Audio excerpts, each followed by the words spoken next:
Carta à igreja em Pérgamo, mais uma carta de Jesus direcionada a uma das 7 igrejas. Então nós vamos lá, juntos, vamos pensar aqui sobre essa carta. Capítulo 2, versículo 12, ao anjo da igreja em Pérgamo escreve: Estas coisas diz aquele que tem a espada afiada de 2 gumes. Conheço o lugar em que habitas, onde está o trono de Satanás, e que conservas o meu nome, e não negaste a minha fé. Ainda nos dias de Antipas, minha testemunha, meu fiel, o qual foi morto entre vós, onde Satanás habita. Tenho, todavia, contra ti algumas coisas, porque tens aí os que sustentam a doutrina de Balaão, o qual ensinava a Balaque a armar ciladas diante dos filhos de Israel, para comerem coisas sacrificadas aos ídolos e praticarem a prostituição. Outro sim, também tu tens os que da mesma forma sustentam a doutrina dos nicolaítas. Portanto, arrepende-te, e se não, venho a ti sem demora, e contra eles pelejarei com a espada da minha boca. Quem tem ouvidos, ouça o que o Espírito diz às igrejas. Ao vencedor, dar-lhe-ei do maná escondido, bem como lhe darei uma pedrinha branca, e sobre essa pedrinha escrito um nome novo, o qual ninguém conhece, exceto aquele que o recebe. Amém. Amém. Bem, eu fico extasiado, sabe, gente, diante de mais uma revelação, de um apocalipse da igreja. Porque nós estamos tratando não é apenas o apocalipse nessa perspectiva universal, um apocalipse para o mundo. Nós estamos vendo um apocalipse direcionado à própria igreja. Primeiramente, um apocalipse das igrejas, um apocalipse nosso, um apocalipse, uma revelação de quem nós somos, do que nós podemos ser no nome do Senhor Jesus. E aí nós nos deparamos com essa carta de Jesus direcionada ao anjo e à igreja lá de Pérgamo. De uma maneira rápida, eu quero que você saiba que essa cidade de Pérgamo, ela é fruto de uma doação. Ela foi doada, ela foi dada de fato. Foi Átalo, rei. Agora eu não consigo lembrar muito bem, mas foi Átalo. Ele fez uma doação para os romanos lá em 133 a.C. Então, uma cidade que foi assim doada. Sabe quando, se alguém viesse aqui da nossa cidade, fosse o dono da nossa cidade, e para fazer assim um afago, né, no ego de uma outra pessoa que tem um certo poder, e aí a gente fosse doado, a cidade do Gama vai ser entregue pro fulano de tal. Então foi entregue assim, foi doado, foi dado, com homem, com mulher, com família, com bicho, com boi, com vaca, com tudo. Então, por quê? Porque os romanos, né, os gregos querendo fazer esse agrado, né? Os gregos querendo fazer esse agrado para os romanos, doam, né, essa cidade para eles. Então, nós vemos que essa cidade, fruto de uma doação, ela tinha também um culto, ela tinha sua religiosidade.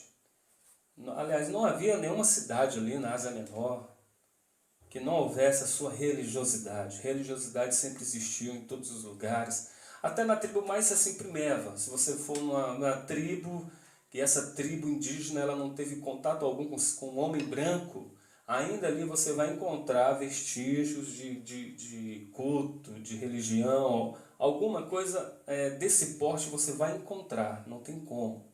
É inerente ao ser humano essa busca pelo divino, pelo sagrado, enfim. E aqui não era diferente, né? Porque de uma certa forma havia um culto aqui, mas claro, tinha esse culto a Zeus, a Atenas, a Asclépio, que eram essas divindades gregas, né? Era greco-romano, a gente pode dizer, né?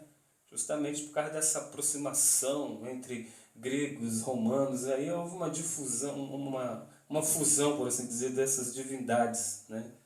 E havia Zeus, né? Zeus é conhecidíssimo assim na história, na cultura da Grécia. Atenas também. E esse Asclépio, né, também me vem isso. O Asclépio é interessante porque ele era esse Deus serpente da medicina. Você já viu que os psicólogos, os médicos, eles têm aquele símbolo, sabe, de uma serpente assim em volta tipo entre um haste. Vocês já viram que esse é o símbolo, é o deus serpente da medicina, Asclépio. Por quê? Porque nessa época, nesse contexto aqui, em Pérgamo, era praticado essa medicina. Então, essa simbolização veio dele. Apesar que a medicina daquela época era bem diferente da nossa, porque havia todo uma medicina assim intoxicada. Ela estava assim com uma espiritualidade sempre muito forte, muito presente. E uma outra questão dessa cidade, né, para a gente poder entrar mesmo na mensagem de Cristo, estou vendo só esses pontinhos aqui históricos, é que Pérgamo deu origem ao nome da palavra pergaminho. Eu acho que se você for assim, leitor de história da igreja, arqueologia bíblica e tal, você vai perceber que existe muito essa palavra pergaminho, né?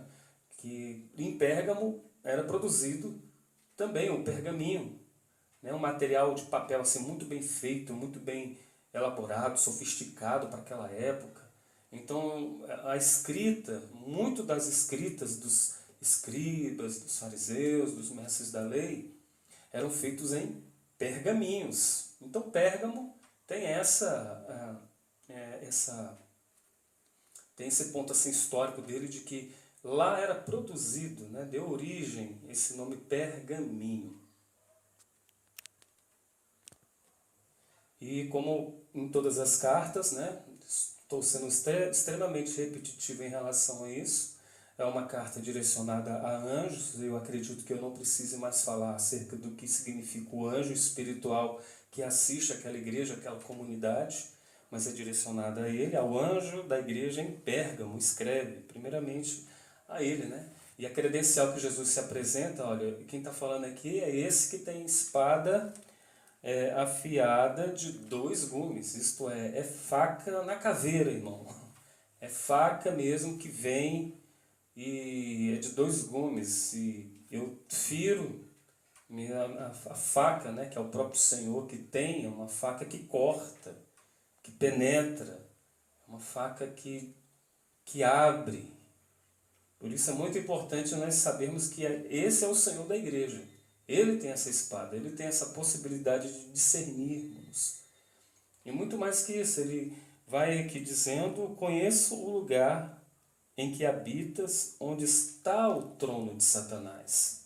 Forte, porque a igreja plantada ali em Pérgamo, apesar de dessa presença, né, cristã ali, dessa comunidade de discípulos estar ali, mas não está sendo fácil você viver a experiência cristã naquele lugar, praticar a espiritualidade segundo Jesus. Porque ele sabe que a igreja está localizada, plantada geograficamente num ambiente onde está encharcado de poderes espirituais da maldade, é o trono de Satanás. De uma certa forma, é exatamente esse o lugar que Cristo nos coloca, justamente porque quando ele diz assim, olha, eu estou enviando vocês como ovelhas para o meio de lobos. Então Jesus está dizendo, olha, o trajeto de vocês, o caminho de vocês é na direção da onde está o trono do inimigo, de Satanás. Porque vocês têm a mensagem do destronamento dessa potestade, deste poder, dessa entidade maligna. Então, por um lado, nós somos enviados aos lobos. Não para a gente sermos amigos dos lobos, compactuarmos com ele, para a gente termos similaridades com ele. Não, não. Pelo contrário, é para a gente levarmos a palavra do reino de Deus e que os cordeiros de Deus têm o poder de fazer com que os lobos eles fujam. Isso para mim é extraordinário, porque é uma subversão do reino de Deus, os cordeiros que vencem lobos. Mas eles estão ali, nesse local onde existe o trono de Satanás. E a gente pode perceber pela história, né, naquele contexto histórico, é que esse trono de Satanás ele se materializava na forma do culto ao imperador, porque era um tempo de perseguição também, era um tempo de lutas, ou você nega a esse Jesus, ou você está na iminência da morte, do sofrimento, ou você nega esse senhorio do Senhor sobre você e admite que o único Senhor aqui é César, são os imperadores, é o poder romano, porque para Roma não deveria existir adversários, não deveria existir oposições políticas, ideológicas ou religiosas. Eles não queriam admitir isso, e todos aqueles que, conforme eram os cristãos, admitiam o senhorio de Cristo, então esses estavam passíveis da morte. Então era o trono de Satanás ali. Não era fácil, assim como Esmirna também foi uma igreja difícil, um momento difícil de você ser igreja, aqui também. E tanto que ele diz, né, deixa eu ver, conserva o meu nome, mas eu quero pular aqui antes de falar do nome e de negar a fé, mas falar sobre Antipas, né, onde fala, olha, ainda nos dias de Antipas, que era testemunha, que era fiel e que foi morto entre vós onde Satanás habita. E por causa desse trono de Satanás, por causa dessa perseguição implacável, um dos discípulos dele, de Jesus, um cristão sério, verdadeiro, ele foi morto. Jesus não o privou da morte, Jesus não o livrou da morte, mas a questão não é Jesus livrar, a questão é ser fiel.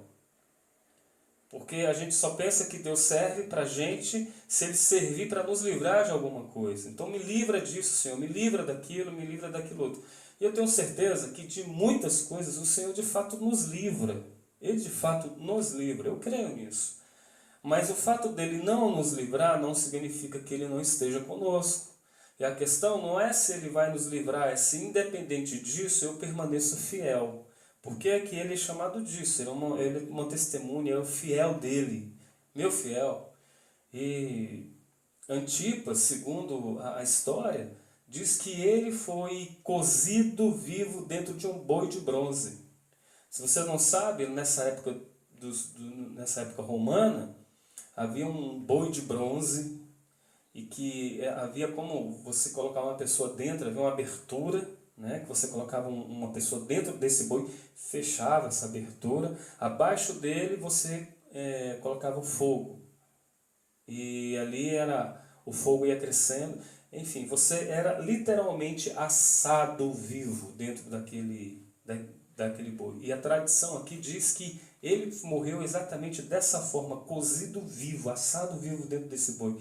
E você imagina, ele tinha tudo até para desacreditar do Senhor, que ele estava perdido, né? Ele poderia até dizer, Deus meu, por que me desamparaste, né?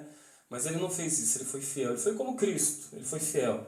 E eu tenho certeza que ele se tornou, para aquela comunidade, até um estímulo de fé, de perseverança, de que não devemos nos desanimar, que nós devemos continuar, que a gente deve estar perto do Senhor todo dia. E é o trono de Satanás. Acho que tudo aquilo que queira nos fazer negar a fé, né? Eu vou até pensar aqui, onde está o trono de Satanás? Conserva o meu nome e não negaste a minha fé, porque o trono de Satanás está ali. Então, onde o trono de Satanás está presente, duas coisas vão querer ser, por assim dizer, atingidas. Que é o quê? É a negação do nome e a negação da fé. Eu acho isso muito importante, porque o nome de Jesus ele não é um trevo de 4 folhas, ele não é um nome para lhe imantar de um poder para você realizar os seus desejos, como Aladinho e aquele... Agora me esqueci que é o Aladinho e aquele ser que sai lá da lâmpada. E o nome de Jesus não é isso. Tem muito mais peso, muito mais significado. E aí, onde o trono de Satanás está, o que pode acontecer? A gente pode negar o nome do Senhor. Porque aqui está dizendo, porque você tem que conservar o nome do Senhor. A igreja estava conservando o nome dele. A igreja de Pérgamo, vocês estão conservando o meu nome. Vocês não estão negando o meu nome. Porque é o nome de Jesus que todo joelho vai se dobrar. É o nome, diante do nome do Senhor, da presença do Senhor, que toda língua vai confessar que Ele de fato é o Senhor. Então o nome de Jesus não é apenas o nome de Jesus, mas é o todo do Cristo, é o todo de Jesus. Então se eu conservo o nome de Jesus, eu conservo a espiritualidade segundo Jesus, a mensagem de Jesus, a não perversão da mensagem de Jesus, que eu vou ter todo o cuidado para não sair desse trilho que ele estabeleceu. Porque o que eu vejo hoje, gente, é a gente com a palavra de Jesus na boca, mas parece que na apresentação desse Jesus, é um Jesus que não tem nada a ver com o Jesus aqui sintetizado nos evangelhos. Então não existe um outro Jesus senão esse que já está aqui. Porque se eu quiser inventar outro Jesus, eu vou estar sendo influenciado por potestades, pelo trono de Satanás. Então, que Jesus é esse que eu estou apresentando? Porque Jesus hoje se torna o Jesus na boca de qualquer um. É o Jesus da batalha espiritual, é o Jesus do coach, é o Jesus de todo tipo de movimento e concepções.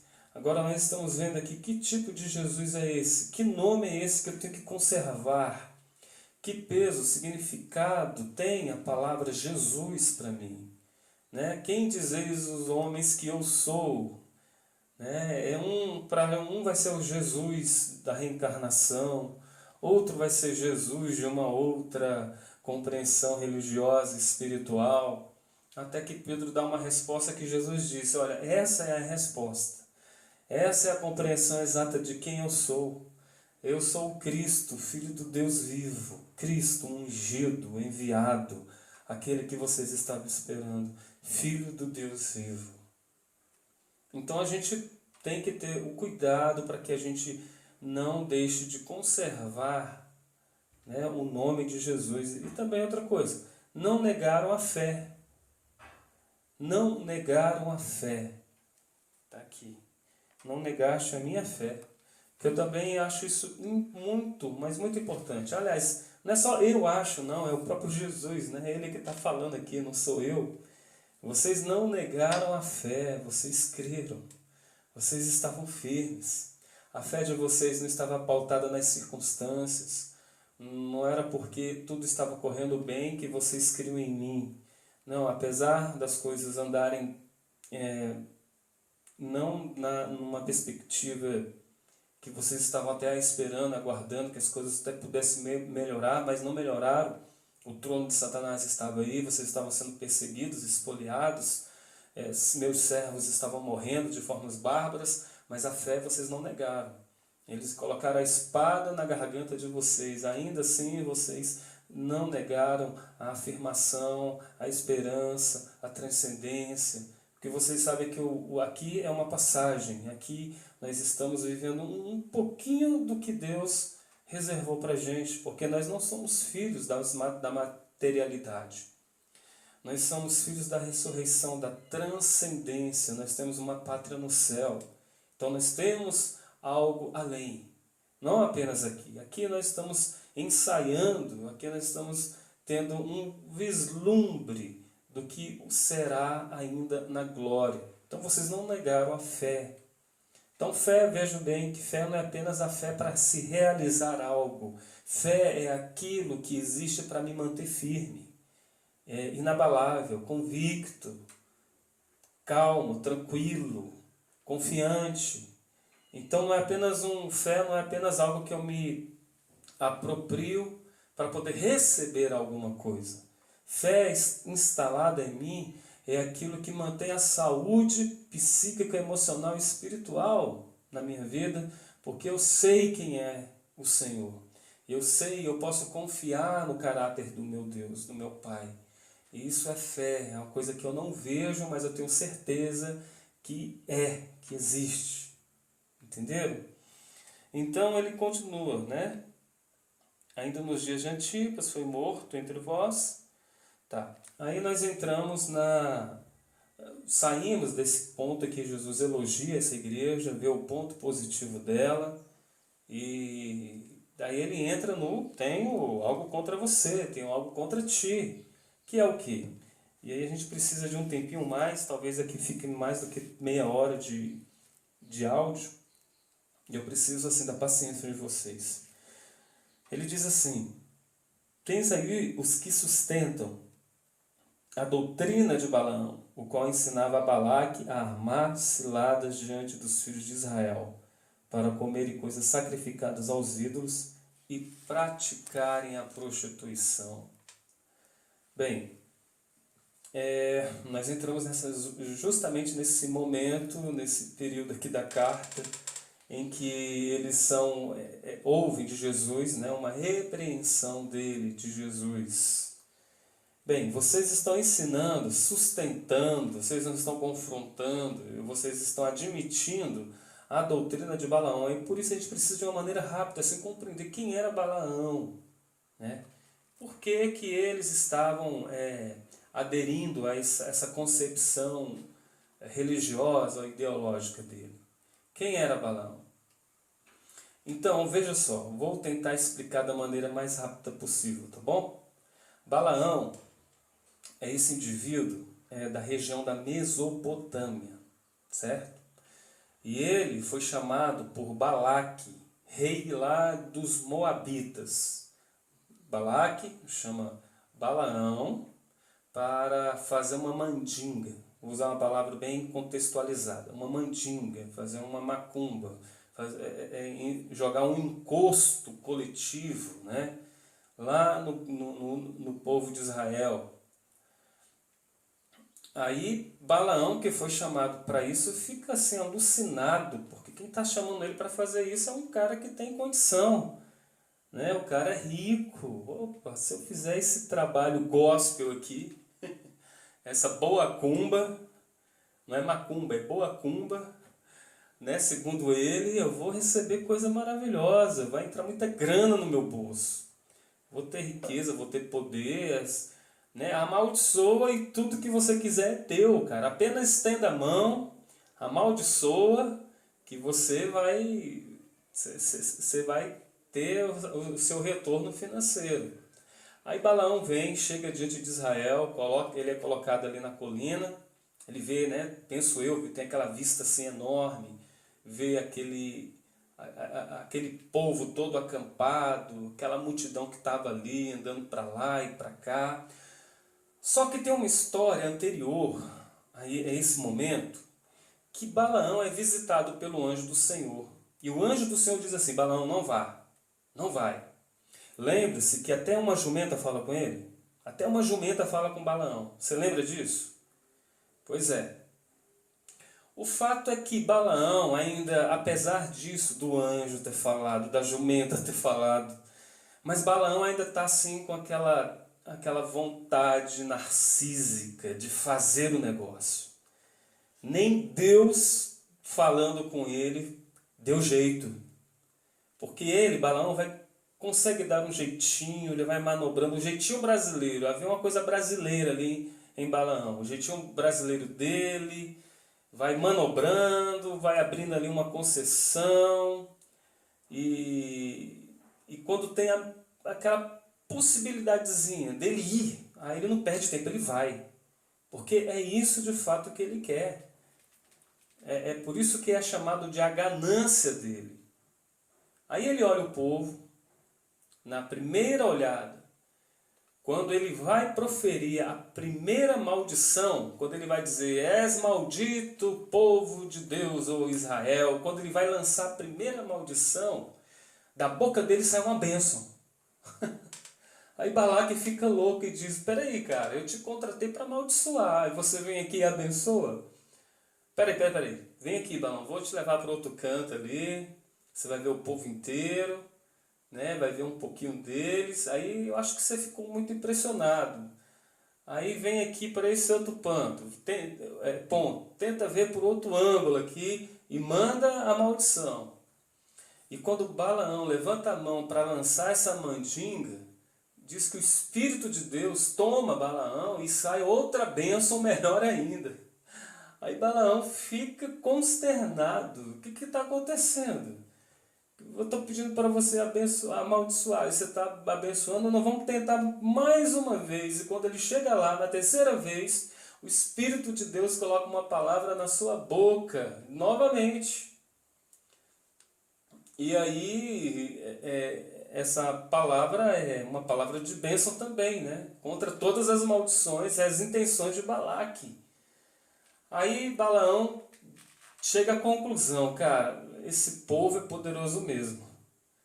Não tem como amaldiçoar esse povo. Contra Israel não há encantamento, contra Israel não há maldição, contra esse povo não há mandinga que chegue perto deles. Aí Balaão diz assim, olha, eu vou andar com esse povo, tchau para você, Balaque, eu estou indo com ele. Mas você vê que não tem nada de espiritualidade sadia em Balaão. Eu vou andar com eles.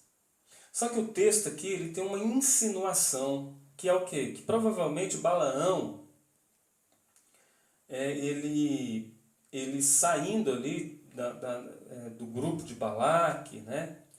Parece que essa saída dele, essa insinuação é que essa saída dele foi uma espécie de acordo, sabe? Um acordo. Isto é, já que você, Balaão, não conseguiu amaldiçoar esse povo do lado de fora, quem sabe você não poderia ser uma maldição se estiver lá dentro? Aí Balaão desce, vai para o meio do povo de Israel e chega com aquela pompa toda. Olha, vocês são maravilhosos, Israel.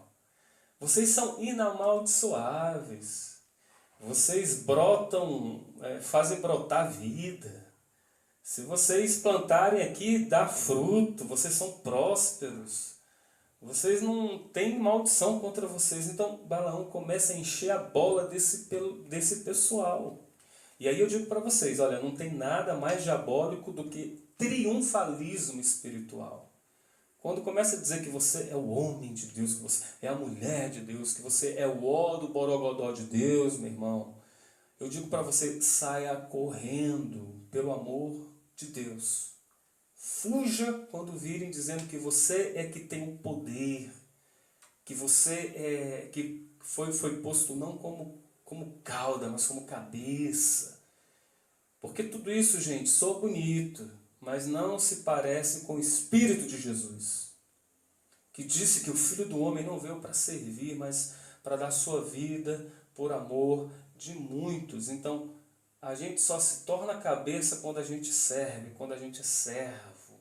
E Deus exalta quem se humilha. Entendeu? Aí esse povo está ali, acredita na baboseira dele, né, nessa encheção de saco, literalmente. Começaram a cair na dele. Realmente nós somos um povo escolhido, é verdade, um povo que Deus está por nós, nada nos atinge, nada. E você vê aqui que no final do versículo 14, ele diz assim que eles foram incitados, né, por assim dizer, a comerem coisas sacrificadas e praticarem a prostituição. Então a gente cria aqui uma situação. Imagine Balaão chegando assim em alguns homens lá de Israel dizendo, olha, deixa eu dizer uma coisa para vocês aqui. Vocês são um povo realmente maravilhoso. Vocês são um povo que doença alguma atinge vocês. Por que vocês não vão lá visitar as cidades vizinhas de vocês? Por que vocês não vão visitar outras cidades, conhecer um pessoal novo?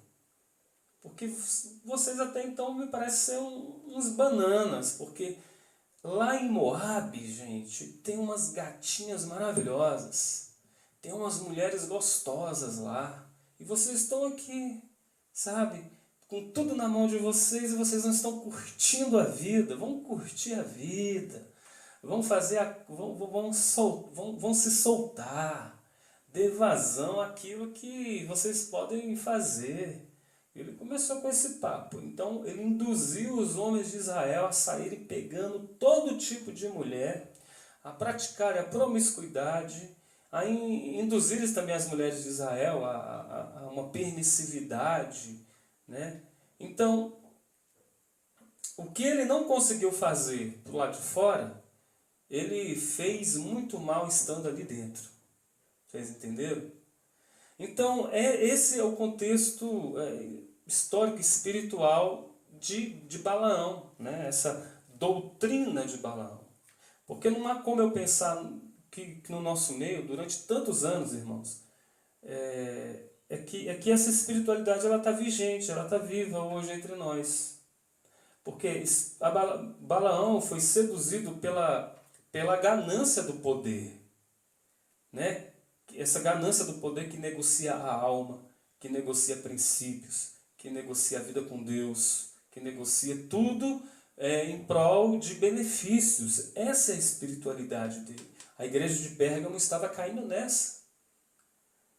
E isso em si mesmo é uma prostituição espiritual. Uma igreja prostituta. Uma igreja que se prostitui porque se vende e barato.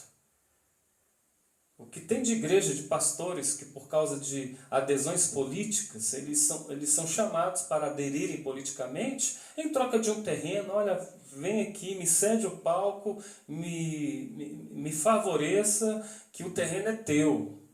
É quase a repetição lá do sermão, da tentação de Jesus. Olha, tudo isso te darei se prostrado você me adorar. É doutrina de Balaão.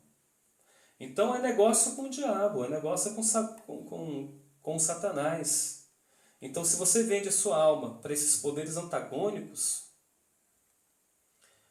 você está violando a si mesmo, você não está preservando a sua fé, o nome de Cristo, você está se poluindo. E muito mais que hoje, que a coisa está feia politicamente. Não dá para a gente entrar muito no assunto, porque, como eu disse, já até passei do tempo aqui, que eu não queria que fosse um áudio muito longo, mas é isso aí. E a segunda realidade é que está aqui dos versículo 15. Outros sim, também tu tens os que da mesma forma sustenta a doutrina dos nicolaítas. Nicolaítas. Eu acho que você vai lembrar de Nicolau. Lá no estudo anterior, você viu que Nicolau era aquele cara da permissividade. Olha, minha mulher é de vocês, façam com ela o que vocês quiserem.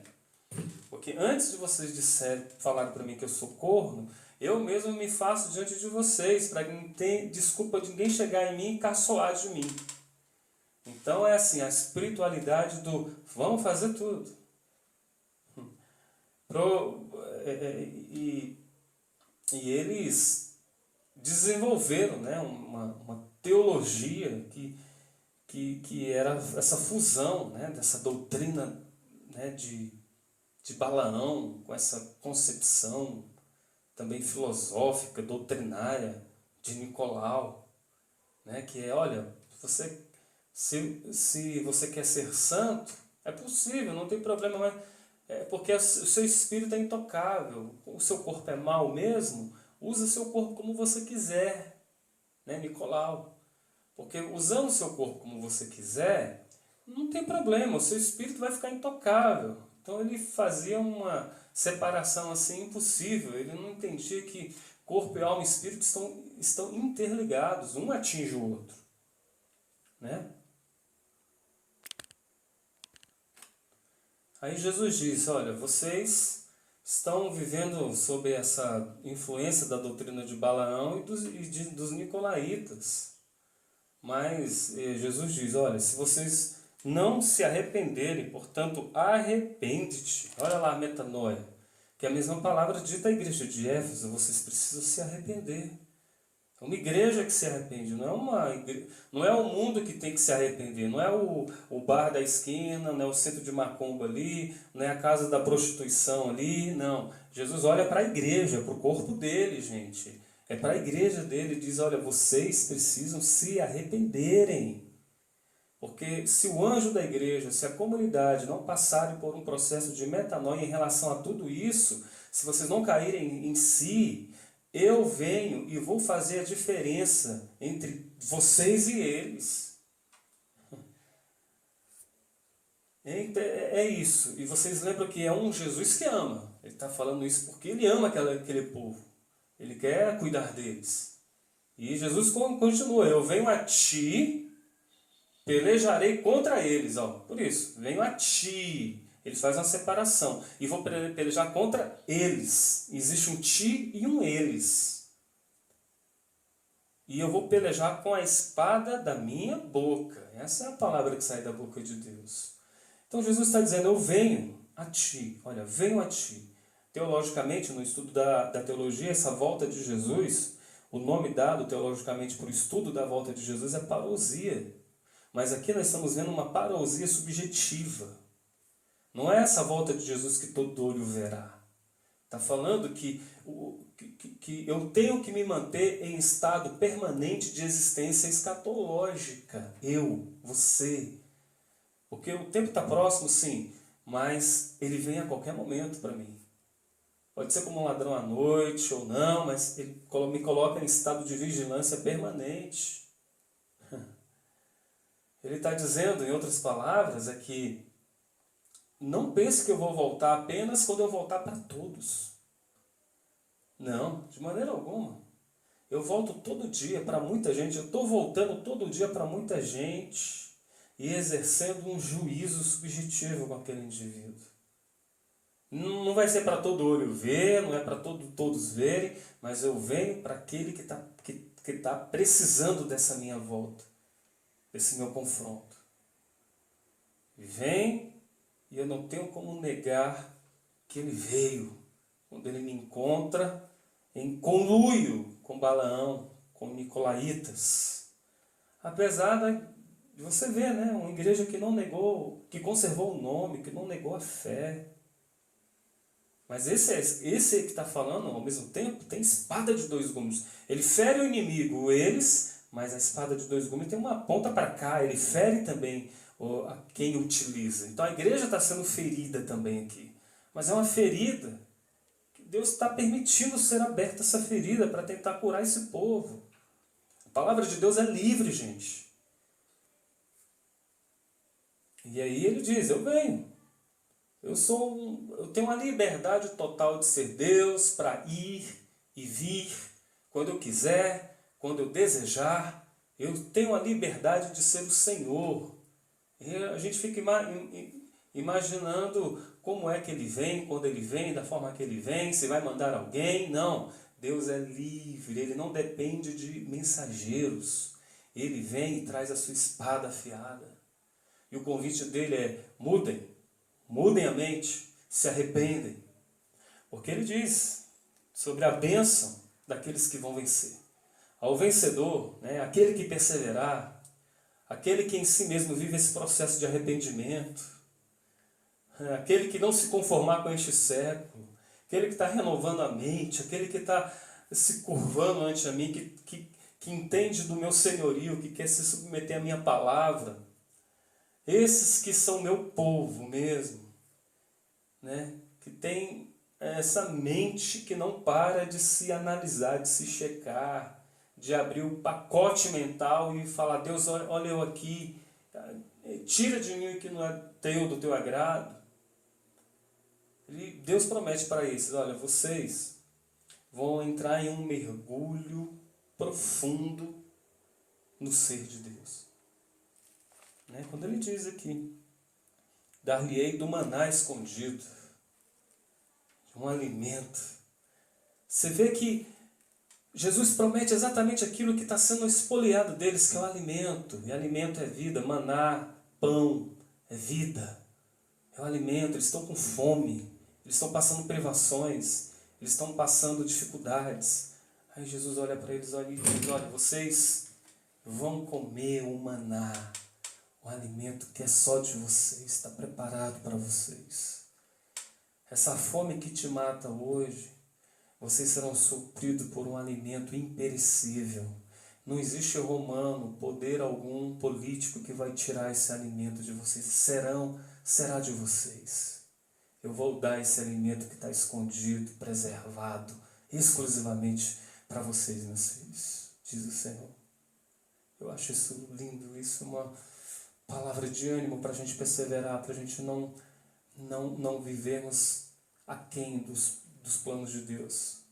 Ele diz ainda mais, que bem como lhe darei uma pedrinha branca, e sobre essa pedrinha é escrito um nome novo, o qual ninguém conhece, exceto aquele que o recebe. Alguém diz assim, poxa Senhor, eu estou lutando tanto, né? Estou aqui vivendo, morrendo e tal, e o Senhor me disse que eu vou ganhar uma pedrinha branca, um maná, uma pedrinha branca, né? Existem alguns entendimentos sobre o que significa essa pedrinha, mas para mim o que significa que a pedrinha branca, se você não sabe, naquela época, tinha muito a ver com o veredito de um juiz. Porque a pedra branca tinha a ver com essa decisão do juiz. Pedrinha branca ou pedrinha preta.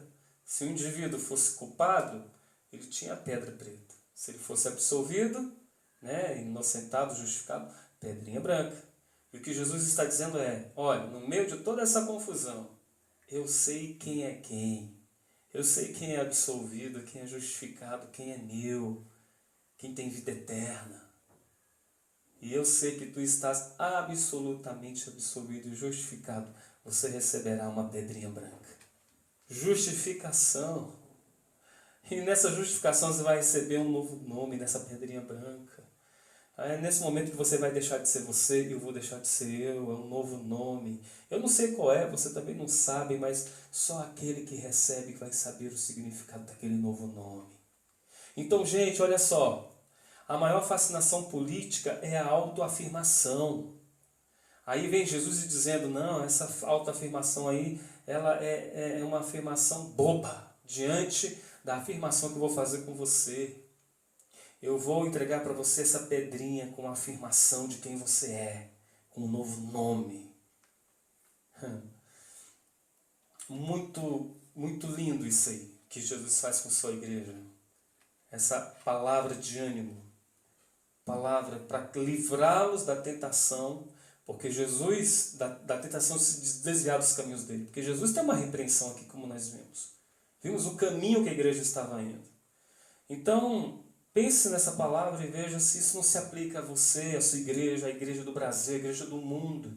E veja se não tem nada, se isso não é tão pertinente falarmos sobre isso hoje. A gente poderia ficar falando muito mais aqui sobre isso.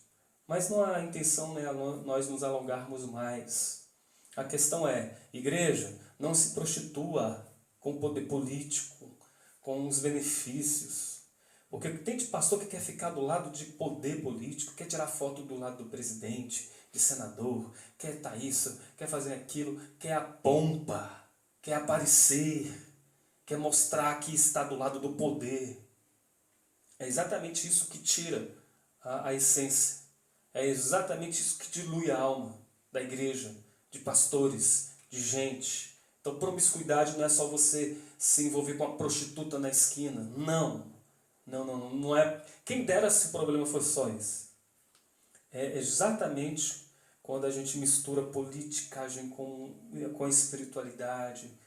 E eu entendo que quem é chamado, quem é cristão e quer se envolver com política é uma coisa. Porque tem gente que tem um chamado político, então vá, mas vá em seu nome. Não vá porque você é pastor, não vá porque você é isso e aquilo. Vá em seu nome. Não diga que política, Deus precisa da política. A gente pode sim, politicamente fazer coisas boas, mas Deus nunca necessitou e nunca vai precisar da política para realizar o seu propósito total. Ele está dizendo, Jesus, olha, para quem segurar a onda, para quem perseverar, para aquele que vai ficar firme, para aquele que conservar o nome, aquele que não negar a fé, aquele que disseram basta para as doutrinas das cumplicidades e promiscuidades espirituais de Balaão e da permissividade de Nicolau. Eu vou te dar essa pedrinha branca, você vai entrar no processo mais profundo da individuação.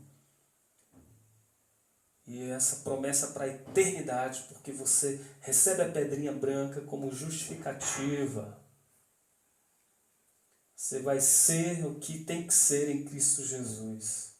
E qualquer que seja a sua insegurança hoje, essa insegurança pode ser vencida pela certeza da eternidade garantida pelo Senhor da igreja, que é Jesus.